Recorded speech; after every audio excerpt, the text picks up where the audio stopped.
Welcome back to the Hidden Dungeon Only I Can Enter. Anime Review, episode number 3. Yep, this I'm reviewing the 7th and most recent episode, for the dub release for the series called The Receptionist Ranking. Yep, this one is kind of started a new plot thread in the series. Well, as far as I can tell by the way the synopsis of the next few episodes, no, this is basically like another kind of standalone-ish episode, kind of like what it was episode 6. Basically, it's kind of weird how they started off this one, where you have Noir and Emma just arriving at the Avengers Guild, where you hear someone arguing, and then we see Lola arguing with the receptionist over something, and then we cut back to the beginning, where we see Noir and Emma basically in class, and of course Maria stops by to thank him for helping her out. Eventually have a couple posts back. Kudos, good continuity there. She gives him a hug, and from what I've read, this actually is the start of potential, her feelings for Noir. Not unusual. Seems like almost every woman in this series basically tends to fall for him.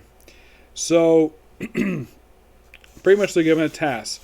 We have brief appearance. We have one of two appearances in the episode of Edna, the smoking hot instructor, the one who apparently Noir likes it when she sits on him, rubs her butt against his stomach. Apparently he likes it, despite the fact it's kind of weird. So basically, doing exam, the gathering these rare items. So Noir and Emma basically figured, okay, let's go get some dragons and materials. So that's when we cut back to the beginning, where we figure out that she's arguing with a fellow receptionist named Sarah, who apparently Lola accuses her of stealing her adventurers. Well, except for Noir, Emma, and Luna. I highly doubt she's going to steal Luna because, well, she's basically her best friend. Apparently, that the accusation is based on the fact she's hot, and also the fact that she apparently accuses her of seducing her adventurers. Mostly the male ones. She technically has 3 working underneath her. Luna, Emma, and Noir. And like all women, she's like, oh, hello, Noir.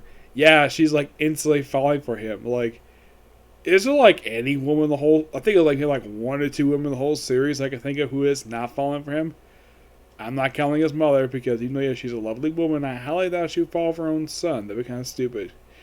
Though apparently it's implied that his sister's got a thing for him. Very implied, to say the least. She's got a big brother complex. So they figure, okay, they need press and peace, so they do a bunch of, basically interacting with Emma, with Luna, Alice, yes, Alice, even Lola. We're thinking, Alice, yes, he doesn't get little points for light point just for hanging out with, being around his sister, apparently. So they go out to do a little venturing.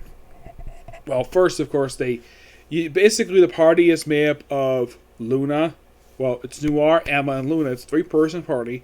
And they go on various quests for Luna, which, of course, Noir is going to have a problem with. Building up a bunch of points, and, of course, they go after a dragon. This time, it's an Earth-based dragon. Like how Tigerson basically escorts him to where the dragon is. Yeah, he appears a couple times in the episode. First time we see him is when he's sitting outside Noir's house.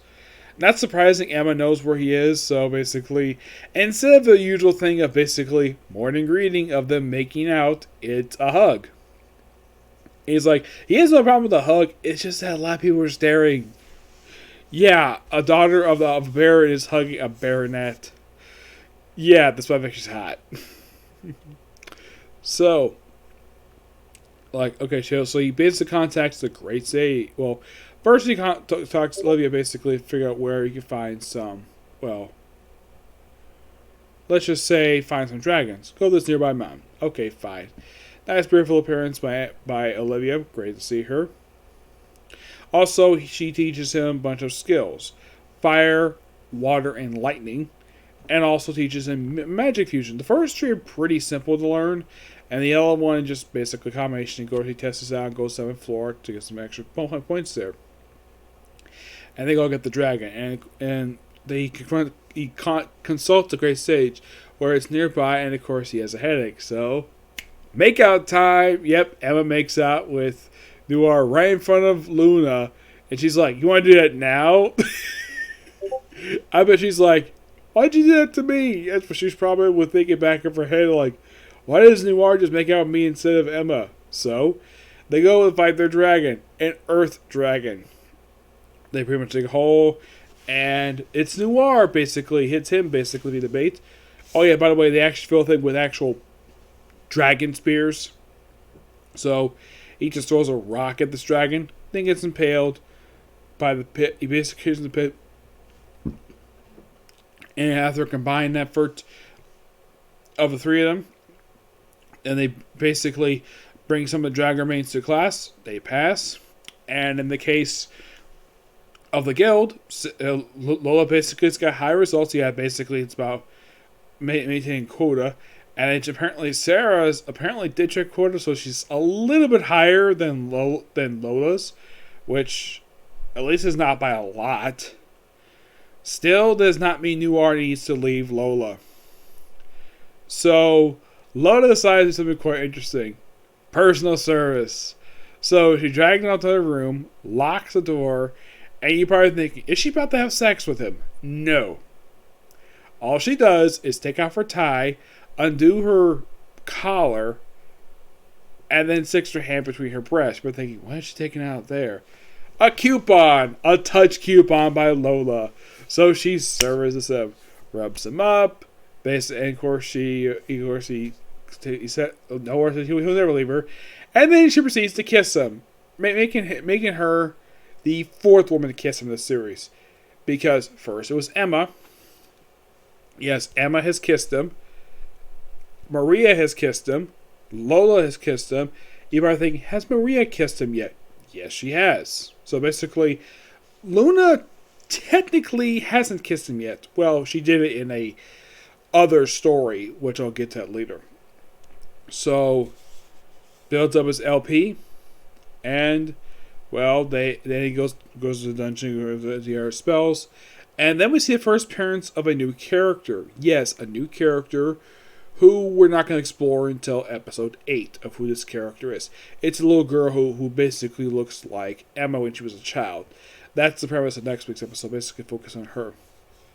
Which I think that's quite interesting. Oh, by the way, when he goes to the 7th floor, it kind of reminds me of basically the 18th floor that was shown in the dungeon for Is It Wrong to a Girl's Dungeon? Yeah.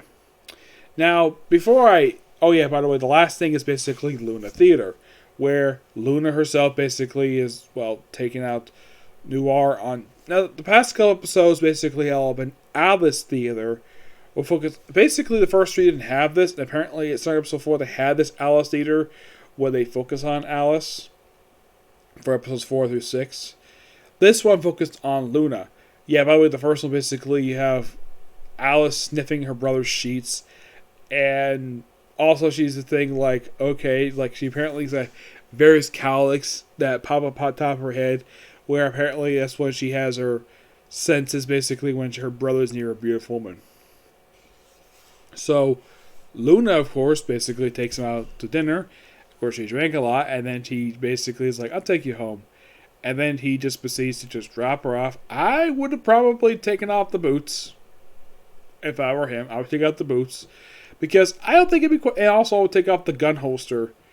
Because I highly doubt I'm very comfortable to sleep with guns on, much less boots. And then of course, she's drunk, and she proceeds to, well, basically pull him into bed. By thinking, what's going to happen here? Is she going to do with him? No. He says, thank you. It's like, put it. It's like, is she implying she wanted to do with him? No. She's thinking of putting her in his party. Put her in his party, and then she proceeds to kiss him, and then she just falls asleep. And then he just stays there tonight. Yep. Oh no, pretty good episode. I like it. Now, before I end this video, I gotta say, this series is not for kids. I forgot to mention the first episode. Yeah, oddly enough, despite the fact it's dubbed by Crunchyroll, who, by the way, they actually don't have any swearing in their dubs. Not that I know of. No, a lot of the series I've watched that basically In the case of swearing wise, I think like the only series I could think of where there's actually been some swearing in it has been Saga Tiny Evil, and I haven't watched that many Crunchyroll dubs because mostly a lot of the time I've watched a lot of Viz Media or Funimation dubs. But sometimes I watch like them, they actually don't really swear in those. But in the case of Crunchyroll dubs, they actually, with the exception of Saga Tiny Evil, they technically don't do any swearing in their series. Not really, no. In the case of this one, surprisingly, no swearing. Which I'm like, really? Yes. Despite the fact they say ASS a couple times in one episode, they technically don't really swear. And in case you're curious, though, how many series I've watched where they drop the F-bomb, like one or two? Where they get, really? Yeah, one or two. Yep. So next time you see this video series come up, it'll come on Fridays for 5 straight weeks because, well, that's when the remaining episodes release dub on Fridays. Yep, on Fridays. Well, sorry, Friday, of course. Okay, so yeah, that's it for this particular video. Stay tuned for my next video, which will be a comic corner. In case you're curious, though, what bench watch series I'll do next. Well, I have a few lined up in mind, basically. This is basically the ones I have lined up, and not specifically said basically the one of these series will be next. It's basically these series I line up: To Love Root Darkness, Blade Immortal, Lupin the Third Part 1, and Assassin's Class. One of these 4 series might be next, but it depends. Yep, it just depends, okay? But until we see you all in my next video, with me Comic Corner, bye.